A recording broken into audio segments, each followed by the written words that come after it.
ओडिशा के रायगढ़ जिले में कांतामल गांव में 7 अप्रैल को अंधेरे में रात के 3 बजे पुलिस दरवाजे तोड़कर घरों में घुस गई, बिजली काटी और कई लोगों को उठाकर ले गई। अगली सुबह जब कुछ लोगों ने इसका विरोध किया तो पुलिस ने आदिवासियों पर लाठी चार्ज कर दिया, आंसू गैस के गोले छोड़े गए, फायरिंग तक का आरोप लगा। इसमें लगभग 70 लोग घायल हुए हैं। पुलिस और सीआरपीएफ 24 घंटे पेट्रोलिंग कर रहे हैं। फसलें नष्ट हो गई हैं क्योंकि उन्हें समय पर नहीं काटा जा सका। ये आदिवासी केवल एक वक्त का खाना खाकर रह रहे हैं और ड्रोन से इनके ऊपर नजर रखी जा रही है। जानते हो दोस्तों, ये सब हो क्यों रहा है? सिर्फ इसलिए क्योंकि आदिवासी अपने पहाड़ों और जंगलों को बचाना चाहते हैं। नक्शे में देखो, उड़ीसा में रायगढ़ और कालाहांडी जिलों के बॉर्डर पर एक एरिया है, सीजीमली हिल्स। ये हिल्स कोंद, परोजा और कई सारे और आदिवासी ग्रुप्स के लिए पवित्र मानी जाती है। ये लोग मानते हैं कि इसके ऊपर एक गुफा में इनके देवता तीज राजा रहते हैं और पवित्र होने के अलावा ये पहाड़ियां आदिवासियों के लिए खाने, पानी और कमाई का सोर्स भी है। लेकिन 2023 में सरकार ने इसी जगह पर बॉक्साइट माइनिंग का प्रोजेक्ट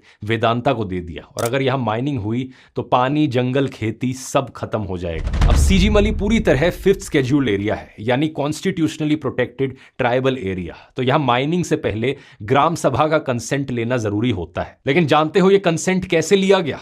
हेवी पुलिस प्रेजेंस में जबरदस्ती फर्जी ग्राम सभाएं कराई गई। इनमें माइनिंग से प्रभावित होने वाले कई सारे गांवों को तो शामिल ही नहीं किया गया और डेड लोगों के सिग्नेचर्स का इस्तेमाल किया गया। हजार रुपए देकर लोगों को लाया गया और जो नहीं आए उन्हें धमकी दी गई। इनसे कंसेंट नहीं लिया गया बल्कि कंसेंट लेने का नाटक किया गया। जब आदिवासियों ने इसका विरोध किया तो उन्हें जेल में डाल दिया गया। अगस्त 2025 में ट्राइबल वुमेन एक्टिविस्ट नारिंगी देई माझी को हॉस्पिटल से उठा लिया गया जहां वो अपनी डॉटर इन लॉ की डिलीवरी के लिए गई थी। जब एक्टिविस्ट मेधा पाटकर यहां आई, जाने ही नहीं दिया गया और रेलवे स्टेशन पर ही डिटेन कर लिया गया। अगस्त 2023 में तो 9 एंटी माइनिंग प्रोटेस्ट लीडर्स पर यूएपीए तक लगा दिया गया, वही यूएपीए जो आतंकवादियों पर लगाया जाता है। ये एक टेम्पलेट है दोस्तों जो धीरे धीरे पूरे देश में फैलती हुई दिख रही है। जो इंसान अपने हक के लिए आवाज उठाएगा उसे देशद्रोही कह दो, आतंकवादियों का कानून उन पर लगा दो। अभी आदिवासियों की सहमति के बिना एक 3 किलोमीटर लंबी रोड बनाई जा रही है जो माइनिंग साइट को स्टेट हाईवे से कनेक्ट करेगी। फिलहाल ये लोग इसी का विरोध कर रहे थे जिसके बाद रात के 3 बजे पुलिस